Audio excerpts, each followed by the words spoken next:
नमस्कार, मैं हूं आनंद शर्मा और आप देख रहे हैं इंडिया आप तक समाचार। महाराष्ट्र में विधानसभा के चुनाव हो चुके हैं।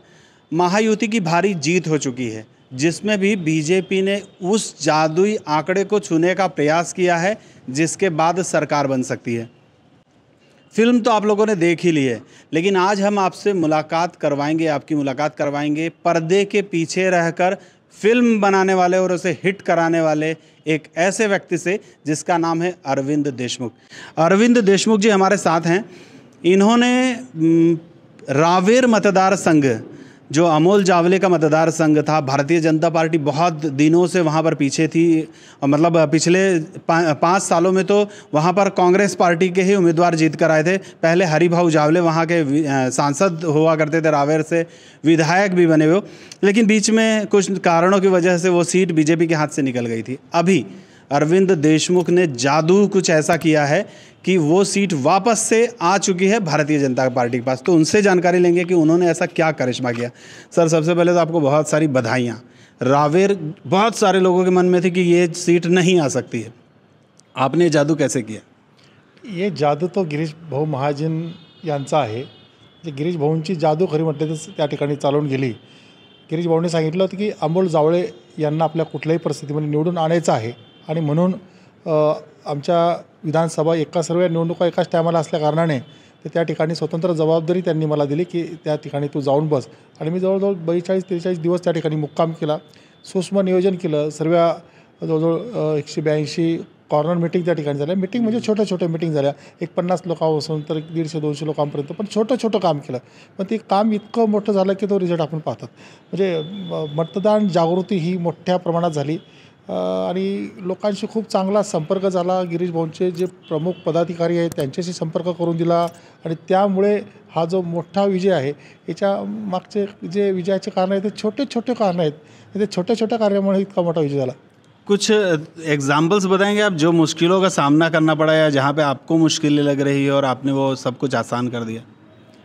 एक ट्रेड असा त्या ठिकाणी झाला होता की धनंजय चौधरी युवा आहे आणि ते त्या परिवाराचे आता ते वारसदार आहे। त्यांचा खूप मोठं बॅकग्राऊंड मागे होतं। 200-250 संस्था त्यांच्याकडे, इतके मोठे संस्थांनी, किती मोठे कर्मचारी, प्राध्यापक, डॉक्टर, हा खूप मोठा फौजफाटा त्यांच्याकडे होता। आणि त्या फौजफाट्याच्या पुढे अमोल जावळे एकदम साधा सरळ माणूस, म्हणजे वडील 2 वेळा आमदार खासदार असताना कुठल्याच प्रचारामध्ये त्यांचा सहभाग हा एकदम सक्रियपणे नव्हता। राजकारणापासून अलिप्त असलेला माणूस, मात्र हरिभाऊंची अनेक स्वप्न पूर्ण करण्याची म्हणजे ध्यास घेऊन नंतर जिल्हाध्यक्ष झाल्यानंतर खूप चांगल्या प्रमाणे त्यांनी संपर्क केला, जिल्ह्यात केला। लोकसभेचे ते दावेदार होते, मात्र रक्षाताईंना उमेदवारी मिळाल्याने त्यांनी जोरदार ताकदीनिशी रक्षाताईंचा प्रचार केला। त्यांच्या रावेर तालुक्यातून त्यांनी मोठा मताधिक्य रक्षाताईंना मिळवून दिला आणि त्यावेळेसच त्यांना मानलं जातं की त्यांना उमेदवारी भेटू शकते। नंतर त्यांना उमेदवारी दिली गेली आणि विरोधकांनी असा ट्रेड फिक्स केला होता की हे मुंबईमध्ये राहणारा उमेदवार आहे आणि हे निवडणार मुंबईवर जातील, पण तसं काही होणार नाही। त्यांना खूप बारीक अभ्यास आहे, शेती माती माणसांशी तिथे जे जुळून आहे, या सर्वांशी जुळून असल्या कारणाने अनेक प्रश्न ते मार्गी लागतील। जिल्हाध्यक्ष असताना 350 कोटी रुपये त्यांनी कामं आणले। ठीक आहे, 350 कोटी रुपये खूप काही नाही आहे, मात्र ते एक व्हिजन असलेला माणूस आहे आणि त्या व्हिजन असलेला माणूस त्या ठिकाणी आमदार करण्यासाठी आम्हाला प्रयत्न करावे लागले। ते प्रयत्न सर्व यशस्वी झाले। अरुण भाई, अब रावेर का तो ठीक है, आपने तो 30-40 दिन जो भी थे आप बहुत प्रयास कर लिए। भारतीय जनता पार्टी की इतनी बड़ी जीत के पीछे कारण क्या लगता है आपको? महाराष्ट्र में इतनी बड़ी जीत हुई है, लगभग खुद के बल पर वो आज के समय में खड़े हो चुके हैं बहुत अच्छी तरीके से, तो क्या कारण लगता है आपको? खरं म्हणजे ही महायुतीचं जे गठबंधन आहे त्यांनी सर्वांनी प्रामाणिकपणे प्रयत्न केला आणि सर्वात मोठा जो आपण वाटा म्हणूया विजयामध्ये, मुख्यमंत्री लाडली बहिणींचा वाटा मोठ्या संख्येत होता आणि त्यांनी अतिशय प्रामाणिकपणे त्यांनी महायुतीला मतदान केलं। शेतकऱ्यांचं वीज बिल माफ झालं, अनेक अशा शासकीय योजना आहेत, 3-3 सिलेंडर महिलांना भेटले, म्हणजे व्यक्तिगत लाभाच्या योजना या शासनाच्या होत्या आणि त्यामुळे तो विजय झाला। आपण लोकसभेमध्ये पाहतो की लोकसभेत आपण काही ठिकाणी कमी पडलो, तिचं कारण असे की आपण शासनाच्या योजना लोकांपर्यंत पोहोचू शकलो नाही आणि कुठे ठिकाणी कमी पडलो। तसं जळगाव जिल्ह्यात झालं नाही, म्हणजे सुदैवाने आपल्याला चांगलीच मतं मिळाली आणि त्यावेळेस आम्ही जेव्हा रावेर यावलमध्ये सुरुवात केली लोकांशी संपर्क करण्याचा, तर आम्ही कॉमन पीपल एखाद्या छोट्या पाड्या वस्तीमध्ये जायचं, तिथे लोकांना जमा करायचं आणि बोलायचं. आता ते हे सर्व म्हणजे या ज्या पद्धतीने जे सर्वीकडे राज्यात म्हणजे याचं मतदानाला आकर्षित करण्याचं काम केलं गेलं, त्यांचं जागर करण्याचं काम केलं. आणि मतदान सुज्ञ आहेत, त्यांनी पाहिलं की कर्नाटकामध्ये काँग्रेसने काय केलं, बाकी राज्यात काँग्रेसने काय केलं, या ठिकाणी जर काँग्रेस आली तर काय होऊ शकतं, याचा अंदाज ही पब्लिकने घेतला. आणि पब्लिकने ज्या योजना आहेत त्या कायमस्वरूपी पुढे ठेवण्यासाठीच महायुतीला मतदान केलं. आपको जलगांव ज़िले में गिरीश महाजन जी के बहुत नज़दीक माना जाता है। एक सवाल ऐसा भी है मेरा जो लोगों के मन में भी होगा, जब चुनाव आने वाले थे तो जामनेर में दिलीप खोड़पे वहाँ पर जब उम्मीदवार बने तो काफ़ी ऐसी अफवाहें फैलाई गई थी एक हिसाब से कि गिरीश महाजन जी की हार हो जाएगी। आप लोगों के मन में कुछ ऐसा था? बिल्कुल ऐसा नहीं था। गिरीश महाजन साहब ने एक दिन भी तालुके में कई बड़ी सभा नहीं की, किसी गांव में वो प्रचार को नहीं गए, कुठेच ते फिरले नाही. आणि ते संपूर्ण लक्ष उत्तर महाराष्ट्रावर त्यांचं होतं. उत्तर महाराष्ट्रामध्ये ज्या सीट होत्या त्या पूर्णच्या पूर्ण निवडून आणण्यासाठी त्यांनी प्रयत्न केला. आणि राज्यातही बऱ्याच ठिकाणी ते जाऊन आले. आपण पाहत असाल की एका दिवसामध्ये त्यांनी कुठे नाशिक, कुठे नांदेड, तर कुठे धुळे, असं एका दिवसामध्ये त्यांनी प्रवास केला. तर या सर्व गोष्टी त्यांच्या राज्यभर प्रवासाच्या होत्या. आणि त्यामुळे त्यांचा थोडंसं म्हणजे प्रचाराकडे दुर्लक्ष झालं, म्हणजे खरं म्हटलं म्हणजे. पण केरळ म्हणजे त्यांच्याकडे जबाबदारीच महाराष्ट्रात आहे, त्यामुळे सर्व जबाबदारी कार्यकर्त्यांची होती. आणि कार्यकर्त्यांनी अतिशय जोरात आपण म्हणजे या ठिकाणी काम केलं. आपण पाहाल की प्रत्येक वेळेस गिरीश भाऊंचं मतांची जी आकडेवारी आहे ती प्रत्येक वेळेस वाढत गेलेली आहेत. यावेळेस सुद्धा मतं वाढलेले आहेत, त्यामुळे मतं खूप चांगले गिरीश भाऊंना यावेळेस पडले. अरविंद जी, पिछली बार लोकसभा के कैसे अनुभव रहे थे? पिछली ये लोकसभा का बहुत अच्छा अनुभव रहा. ये लोकसभा में जो तरीके से हमारी जीत हुई, ये तो सब महाराष्ट्र के लिए एक अच्छी सीख है कि भाई एकजुट होकर अगर काम किया जाए तो क्या हो सकता है. आप उस वक्त लोकसभा के जो चुनाव चल रहे थे, सोशल मीडिया में मैंने डाला था कि बड़े 3-3.5 लाख से सीट चुन के आएंगी, तो आ गई. सब अभी भी देख सकते हैं मेरे फेसबुक पर जाके. तो वहाँ बहुत बड़ा जीत वहाँ पे हुई. पर जब ऐसी आकलन आप लोग पहले कर देते थे तो लोग ईवीएम के ठीकरे फोड़ देते हैं. नहीं, वैसा नहीं, कॉन्फिडेंस रहता. यहाँ पे देखो आप जलगांव लोकसभा में भारतीय जनता पार्टी का बहुत बड़ा कैडर है, संगठन मजबूत है, उस वजह से वो जीत हुई है.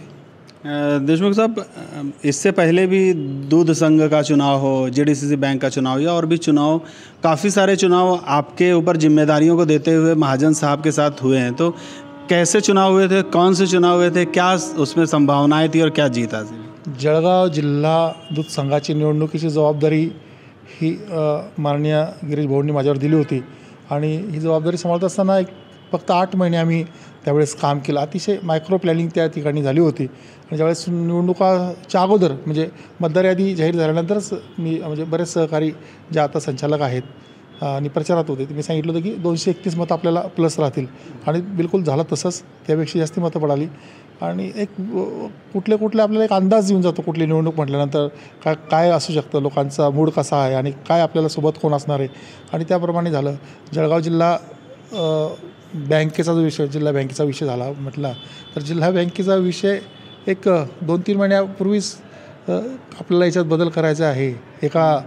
म्हणजे आपल्या जिल्ह्यातील स्वतःला मुख्यमंत्रीपदाचे दावेदार समजणारे जाणारे आणि आता संपूर्ण अस्तित्व म्हणजे हरवून बसलेले, घरात बसलेले एक मोठे नेते, त्यांच्या बाबतीमध्ये बोलणं माझ्यासारखा छोटा कार्यकर्ता मी काय बोलणार त्यांच्या बाबतीमध्ये.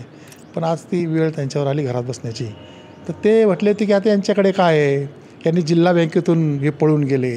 मग त्यावेळेस आम्ही त्यांची बाईट जेव्हा आली त्यावेळेस आम्ही ठरवलं की यांना आता आपल्याला योग्य धडा शिकावा लागेल. आणि संकल्प केला. आणि मुंबईला एक फक्त 2 मिनिटाची त्या ठिकाणी गिरीश भाऊ, माननीय संजय पवार, रोहित निकम त्या गोष्टीचे साक्षीदार आहेत. आम्ही मुंबईला भाऊंशी भेट घेतली आणि त्यावेळेस सिग्नल भेटला. आणि यशस्वी ही संपूर्ण मोहीम यशस्वी करण्याची जबाबदारी ही आमदार मंगेश दादा चव्हाण यांच्यावर त्यावेळेस सोपवली गेली होती. आणि अतिशय गुप्तपणे म्हणजे मंगेश दादा, भाऊ, पवारसाहेब आणि गिरीश भाऊ, फक्त 4च लोकांना या सर्वांतरातली काय होणार आहे याची कल्पना होती. आणि अमोल दादा जेव्हा व्हाईस चेअरमन झाले त्यावेळेस सर्वांनी साहजिकपणे आता आप्पा चेअरमन होतील म्हणून सगळीकडे पोस्ट पिला. आणि 5 मिनिटात रिझल्ट हा आला की संजय पवार चेअरमन झाले. तर अशी मायक्रो प्लॅनिंग त्यावेळेस झाली. दूध संघामध्ये तसं झालं. जळगाव कृषी उत्पन्न बाजार समितीमध्ये माननीय गुलाब भाऊसोबत माननीय गिरीश भाऊंनी मला सांगितलं की भारतीय जनता पार्टीचे बाजार समितीच्या निवडणुकीचं रण तू करायचं आहे, मला आणि राजूमामा त्यावेळेस जबाबदारी दिली होती. तर त्यावेळेस आपल्याला 7 जागा मिळाल्या होत्या. 7पैकी 4 जागा आपण त्या ठिकाणी निवडून आणल्या होत्या. तर कुठलीही निवडणूक असली म्हणजे ती फक्त लढायची नाही, तर ती निवडून येण्यासाठीच लढायची असते. आणि गिरीश भाऊंचं सर्वांना माहिती आहे की गिरीश भाऊने एखादा विषय हातात घेतला म्हणजे त्याच्यामध्ये विजय हा 100% असतो. आणि ती जे एक ब्रँड तयार झाला आहे GMचा, तो ब्रँड टिकवण्यासाठी मेहनत आम्ही करत असतो. आणि भविष्यातही अशा कुठल्या मोहीम दिल्या तर त्या 100% आम्ही पूर्ण करू.